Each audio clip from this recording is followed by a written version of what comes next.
The secret to building massive wealth is not working harder, it's leveraging other people.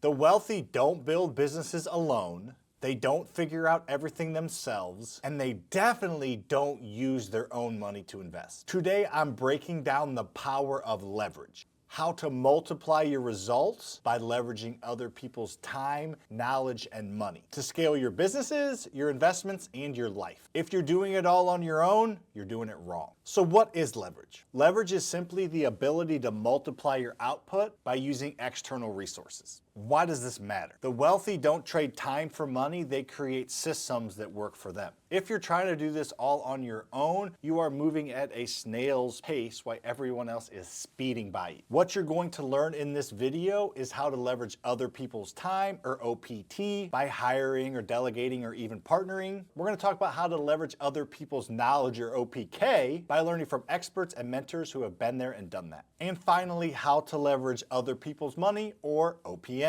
Use borrowed capital to invest and scale. Part 1, leveraging other people's time. If you're doing everything yourself, you are the bottleneck. Everyone has the same 24 hours in a day, yet some people seem to get more done, and it's usually because they're leveraging other people's time. For example, I get 360 hours worth of work done every single day because I have 45 employees and they're all working 8 hours a day. This is using their time, and of course they're getting paid, but for my company's benefit. Every single successful person, every single one that you admire, leverages their team to grow and scale. So how do you leverage other people's time? Number 1, hire and delegate the tasks that you should not be doing. For example, if you're spending 10 hours a week doing simple administrative tasks and punching in numbers, you are wasting your time. You can literally hire a virtual assistant for $5 an hour, and I promise you your time is worth more than that to do everything that you're doing. From emails to schedules to research to posting, whatever you're doing that is a minuscule task, you can hire that out for a few bucks an hour. VAs are super talented. You can use them for bookkeeping, we use them for property management and tenant communication, and you can even use them for marketing and creative. Number 2, and what I've done very, very well, is partnering with someone that has the opposite skill set as you. Instead of doing everything yourself, partner with someone whose strengths are your weaknesses and vice versa.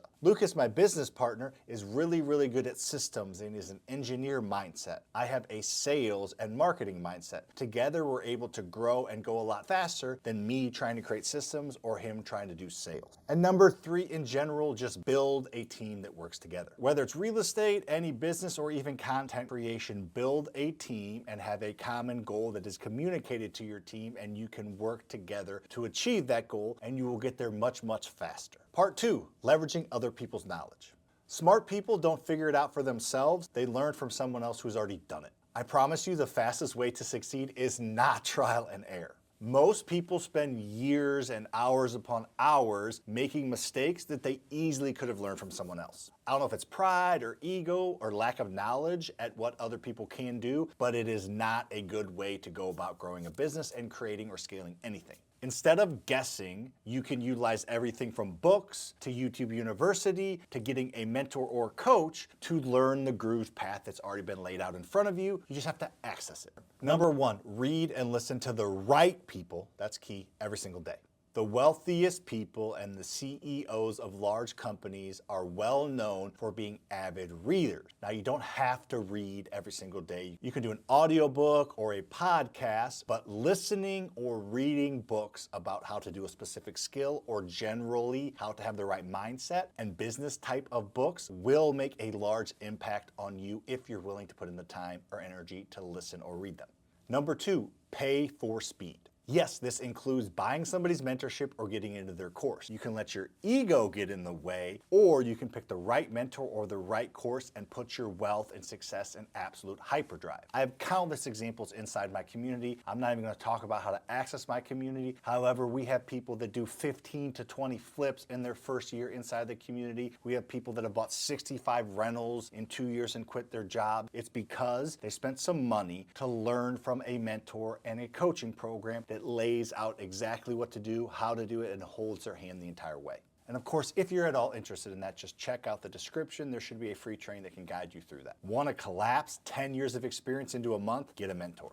Number 3, surround yourself with people that are smarter than you. Now, I do this through masterminds and communities that are paid, but you can do it for free as well. I join communities and mastermind groups of people that are where I want to be. I enter the room as the dumbest person in the room, and I learn and glean information and make connections and learn from those who are where I want to be. And then I've been able to fortunately work my way up in those rooms, and rather than beating my chest in the front of the room, I leave that room and I go spend more money to be in another room where I'm the smallest person in the room. I'm constantly leveling up, getting uncomfortable, and using the people in the room and their experiences. But I'm also giving back along the way. You can do this by, of course, joining masterminds or even just joining a free online Facebook community or going to local meetups where you're surrounded by people. Those things are free or very low cost. Part 3, my favorite, which is leveraging other people's money, or OPM. The number 1 myth that keeps people broke is you need money to make money.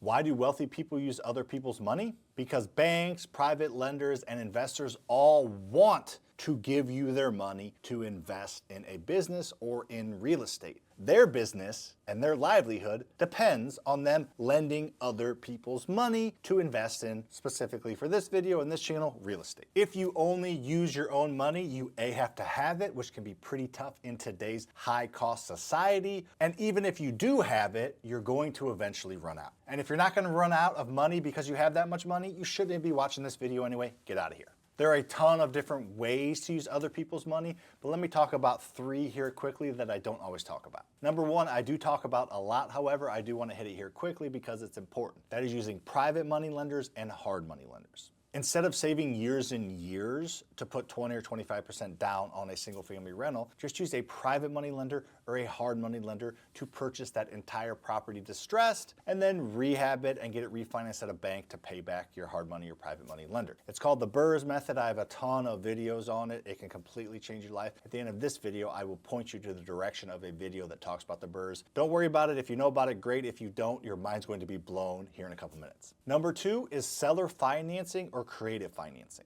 Many sellers will finance the deal for you if you understand how to talk them into either doing like a subject to loan, which is you taking over their existing loan, or them being the bank and having you pay them every single month over a bank. Some sellers need all the cash now, but there are a lot of them out there that if you have the right conversations and you can talk about creative financing and explain how it can save them money on taxes and how it can be a good additional source of income for them, you can really pick up some deals if you understand how to creatively leverage creative financing. And number 3 is business credit and lines of credit. If you have real estate assets or a business, there's a good chance that you can get a line of credit against those things so that you can have more cash to be able to deploy, whether that's in marketing or hiring a staff or whatever it looks like to help you scale. Worst case scenario, if you own a house, you probably have equity in your house and you can pull out a home equity line of credit or HELOC that allows you to potentially access hundreds of thousands of dollars at your disposal. Leveraging OPT, OPK, and OPM are a proven way to create wealth by utilizing resources that you don't have or that are scarce for you. Drop a comment below and let me know which form of leverage you're going to work on next: time, knowledge, or money. Like and subscribe to this channel to get more wealth building strategy videos, and check out the description for more free resources. Here's a video on how to buy rentals using the BRRRR method. I will see you on the next one.